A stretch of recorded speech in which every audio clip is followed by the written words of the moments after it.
welcome everyone to this third higher education library technology dialogue with library thought leaders. I'm Ken Chad. I'm from Ken Chad Consulting, and I've been working with library technology for really most of my working life. I'm really delighted to be talking today to Jared Oates from Niche Academy.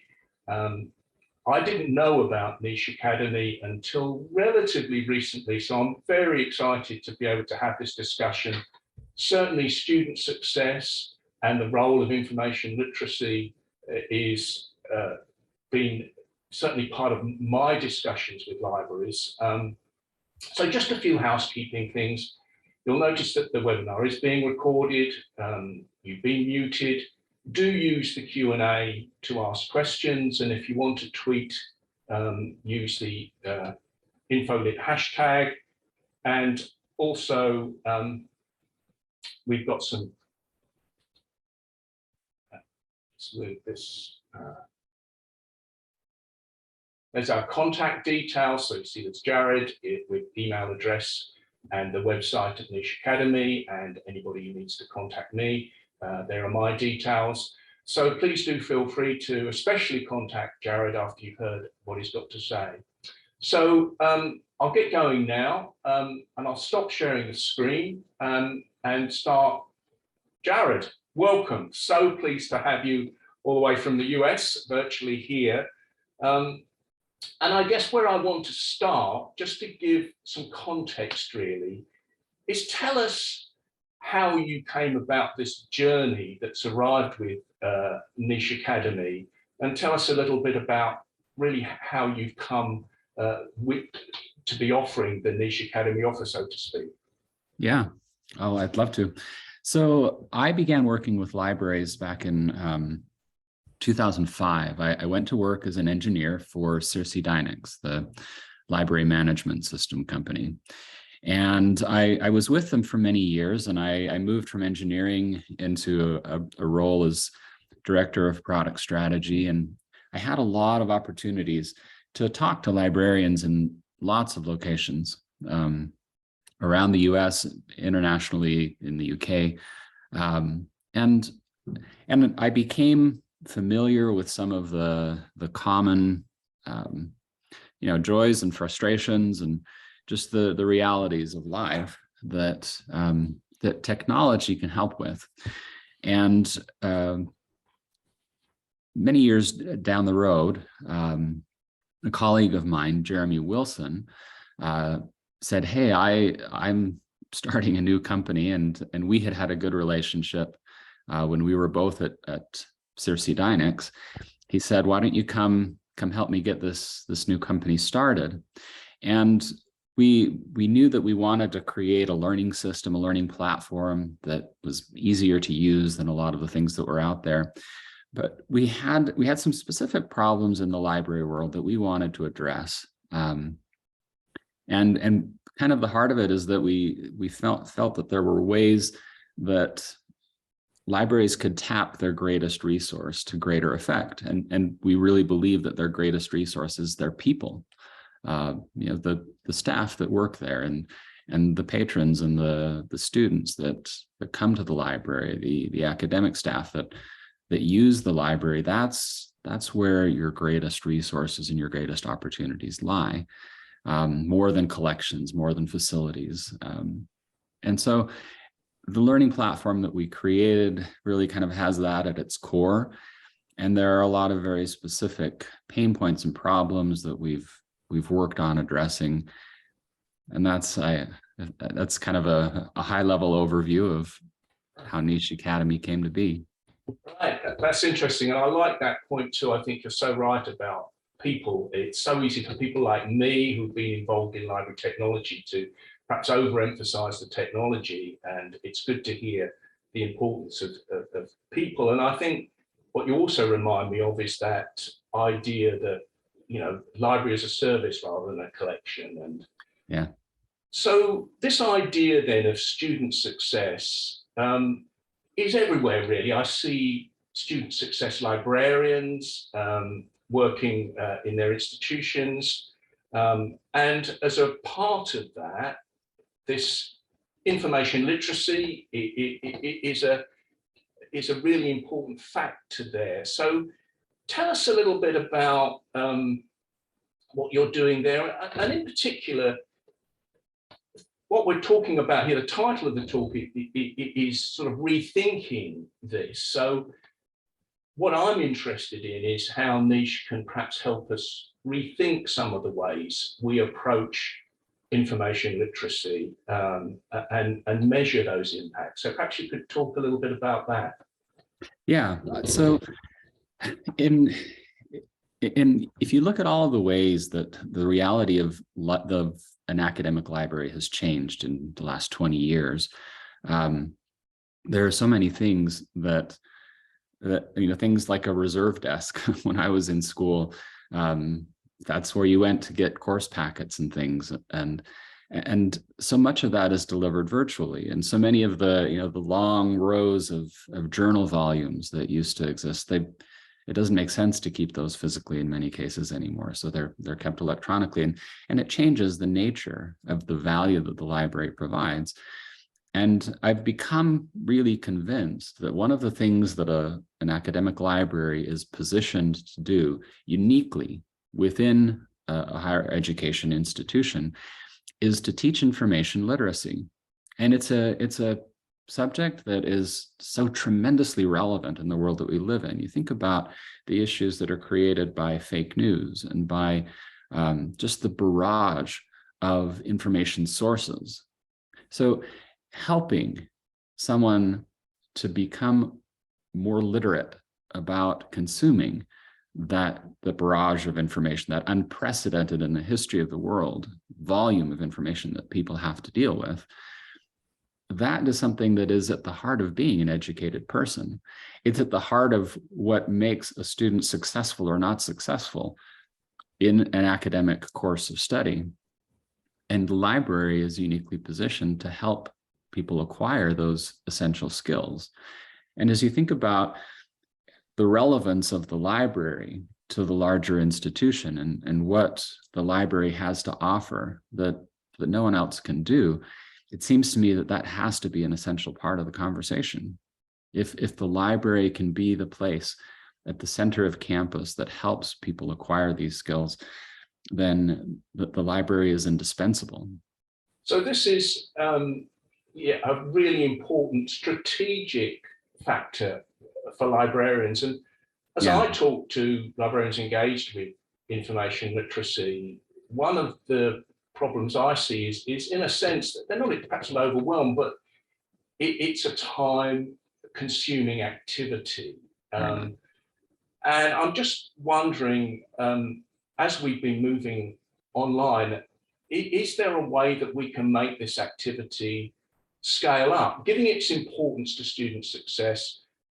Is there a way we can make this more sustainable? Is there a way we can make it more sustainable? Because librarians are pulled in all kinds of directions to support their academic, the goals of the academic institution. So what do you think about that? Yeah, that you speak to one of the most common refrains that we hear as we speak to librarians, that budgets have been constrained and there's not the staff available in the library that you would need to really deliver this. So we have to be able to do some things more efficiently. And that really is at the heart of what Niche Academy is trying to do.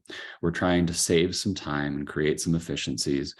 At the same time, we're increasing the impact of a librarian on student success.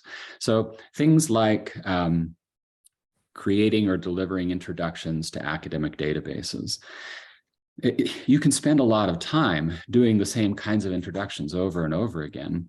And so we've created a set of introductions to almost all of the most commonly used databases that can be delivered asynchronously, so that you can help someone learn how to use an EBSCO database and use their search tools and their document tools, or a ProQuest database, or any of the other publishers. And that helps reduce the amount of time and work that's required. Another way that we can do that is by creating tutorials for information literacy concepts that you can mix in to an offering for a specific course, or for or just a general set of skills.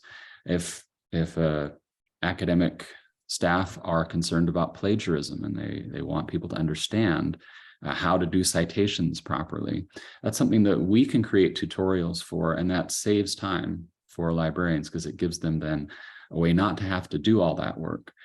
And then there is a really key element to creating efficiencies in being able to deliver instruction asynchronously, but still have it be interactive. So you don't have to have all of the students in the same place at the same time to be able to communicate with them.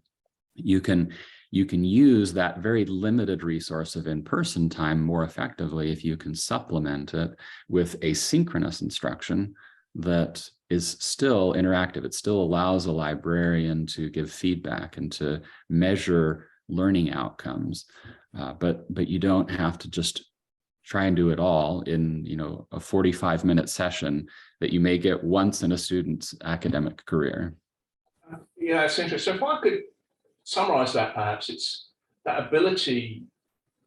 I think of platforms a while ago when I was talking about technology, that the whole era of platforms was becoming more important. And one of the almost cliche phrases of platforms was, they do the heavy lifting.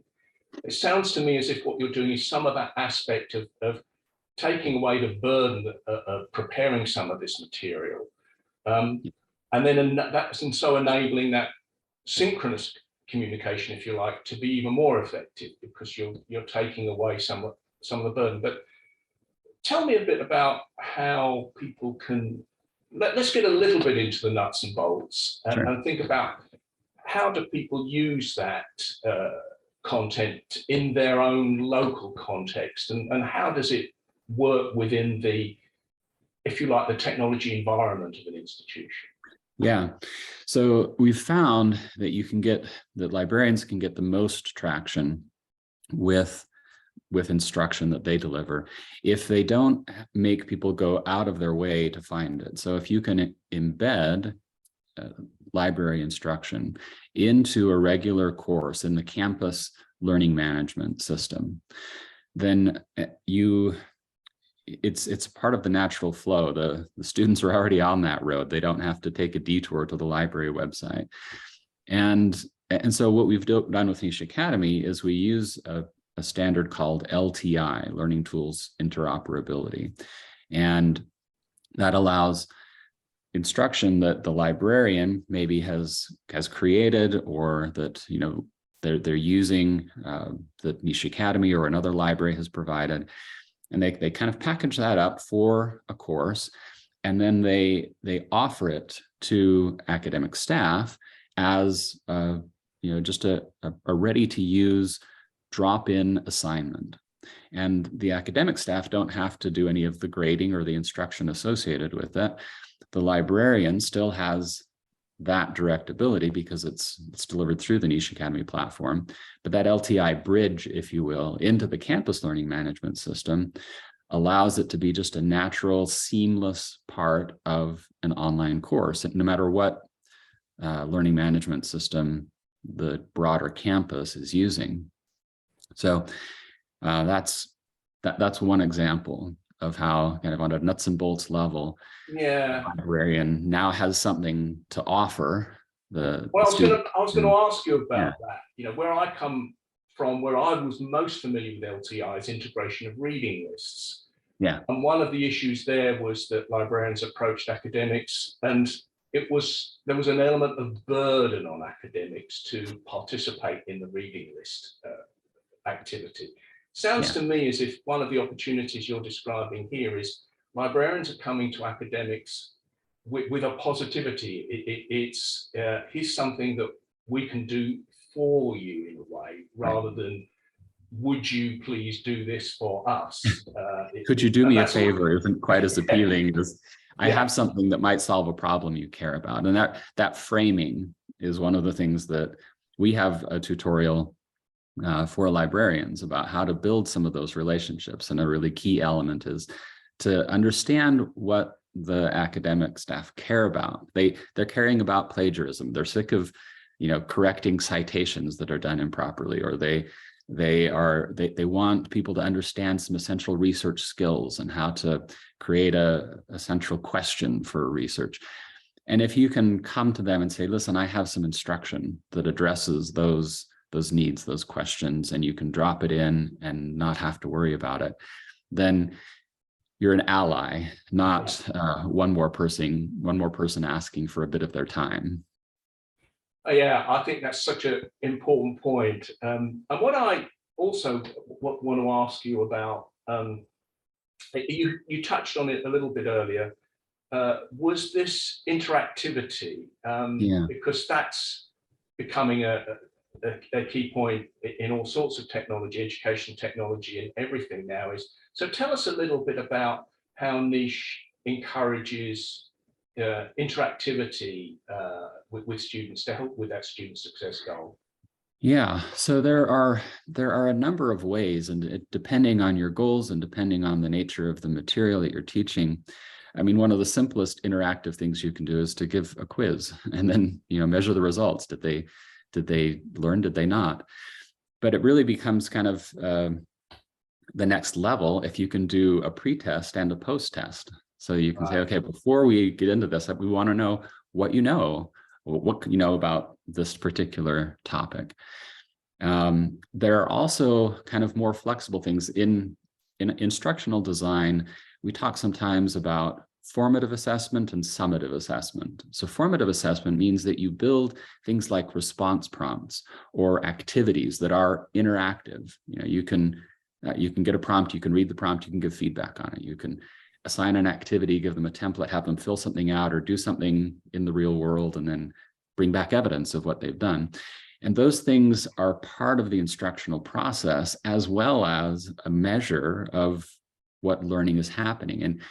And if you have reports on those kinds of activities, you suddenly have a way to measure your impact. You can say, listen, these students were at this level in their understanding, they went through this instruction, and now I can demonstrate that they have this new knowledge or this new competency. That's really powerful. It's evidential. Yeah, that's interesting. I think what I'm picking up here, and to pick up some of those threads, we're starting to see, if you like, an offer where librarians can come to their colleagues, their academic colleagues. Here's something we can do that can help you with. And the important thing I think we're picking up from your latest comments is, and I've got some evidence, I've got some measures. So this isn't just, hey, this is a nice thing to do. Of course, it's a great thing to do, but we're starting to be able to demonstrate some real impacts, measure those impacts.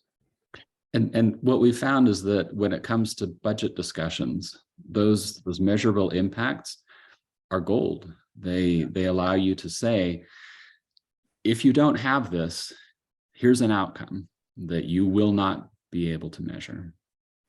But with this, then, and that has bearing on, if an institution is concerned about, the teaching excellence framework and their level, these are the kinds of things that the library can contribute to that broader institutional goal to be able to represent themselves at a higher level. I think that again resonates with some of the work I was doing with reading lists a while back, that getting libraries to be able to demonstrate impact to things like the teaching excellence framework. We're having a little conversation before the webinar began about, of course, those tools that are sometimes controversial. There's always concern about measuring, but we have to do this, don't we? And so I think what I'm picking up here is, I'm feeling if I'm a librarian involved with information technology, I'm starting to be able to get some help in making my case strategically. And I think it's always helpful, isn't it, to say, well, we can have an impact on teaching excellence framework. And that's a great thing for the library. Or the National Student Survey, which is done in universities, and there are questions about how they rate the university. So those measures are important, aren't they? Yeah. Well, and you come from such a much stronger position if you have metrics that you're bringing to the table and not just relying entirely on metrics that someone else has provided that may or may not be germane to what you are trying to teach. Do you think there are, thinking about the content and the way you're approaching this, have you seen any particular areas that, if you like, rise above others? We've talked about database training, we've talked about citations, we've talked about a few other things. Are there areas that you feel are more impactful than others? Yeah, and there is a bit of personal bias in this, but when I look beyond, just the immediate goals of the institution and sort of the broader needs of society, I think some of these core information literacy concepts around fake news, things, recognizing logical fallacies. What is a red herring? What is a straw man argument? What's, those kinds of thinking skills, critical thinking skills, in my mind, are some of the most impactful things that libraries have to offer. Those are things that, being able to do lateral reading, so you read from a source and you identify, you have a way of determining whether that is a reliable source and what the biases of that source may be. That is a powerful thing that changes the trajectory of a life in some ways. Yeah, so there's, and I think that's another important thing as universities are trying to demonstrate their impact in their wider locality and also the environment. These kind of skills become really marketable, don't they? Really, really important. So, what have we missed, Jared? What are the other things we need to be talking about? Well, one of the things that that I like to talk about, that I really feel is a key element to this, is burnout. We encounter so many librarians who have had just more responsibilities piled upon them, less recognition, and they operate in an environment that is a workplace environment that is not always healthy and supportive. And so one of the things that Niche Academy has worked on, in addition to trying to create efficiencies that reduce individual workloads, also pay some attention to the health of the workplace and provide some training for managers, for staff, for understanding what a healthy workplace, what a conducive workplace looks like, and how it can be achieved. I think the ways that that hierarchy is implemented in many cases are counterproductive, and they don't create the best work, and they don't create an environment in which people can really thrive and do their best work. So that's a part of what we've, in the collection of training that Niche Academy provides for students, for librarians, for library users generally. That's an important part of the mix. That's interesting. I think, that again is one of those areas that really is getting talked about a lot more. We talk a lot about student well-being, and I wonder if sometimes we don't forget about, employee well-being, librarian well-being. Yeah. So let me see if I can just pick up the threads and summarize and see if I've understood things right. So what we've got here is, as I say, I've made allusions to this concept of platform. We've got Niche Academy that can help librarians by doing some of that heavy lifting in terms of the content of information literacy education, making it both synchronous and asynchronous, combining the two. We've got an ability to engage people better with, you talked about, some of the quizzes, and I've just forgotten those great phrases you used about response prompts and activities. Yeah. So there's a whole language I need to learn, I guess, about that. But about how we engage with people. We've got some measures behind this, so we've got some evidence that we can give. And I think for me, I think big takeaway for me, and I guess it is from some of my experiences, librarians in the main, and maybe this is controversial, but other people aren't, we're not always the best marketing ourselves. We're not always the best at really celebrating what we can do and going to organizations and, pitching the real good things that libraries can do. So it sounds to me as we've got a tool for that. And I love that whole thing that we talked about, you talked about was, this isn't giving academics a problem. This is, this is taking away something, and giving them. Does that, what have I missed there? No, you're spot on. Marketing is a skill. And many people think of marketing as brochures and let me tell you all my features. But marketing really is about understanding an audience, understanding their pain point and saying, here's a way that I can help you. I think that's a really nice. It's an offer and an invitation, yeah. not an ask. Yeah, I think that's a really good place. We're coming up to our 30 minutes. If anybody's got any questions, please do put them in the Q&A. Tweet at #InfoLit. And what I'll do is, while we're doing that, I'll just share that screen again so you've got the contact details. We've got, let me see. And now this is an interesting comment that's come into the Q&A, and I'd be interested in your, when it comes to instruction videos and interactive tutorials, still don't see them as a priority. Yeah. So what's your take on that, Jared? I completely agree. The ideal situation is when it is an assignment in a mandatory course. And if you've built that relationship with the academics and they see this as something that solves a problem for them, it's much easier to have the library instruction presented in that context. It's not always possible. Sometimes those relationships take a while to build.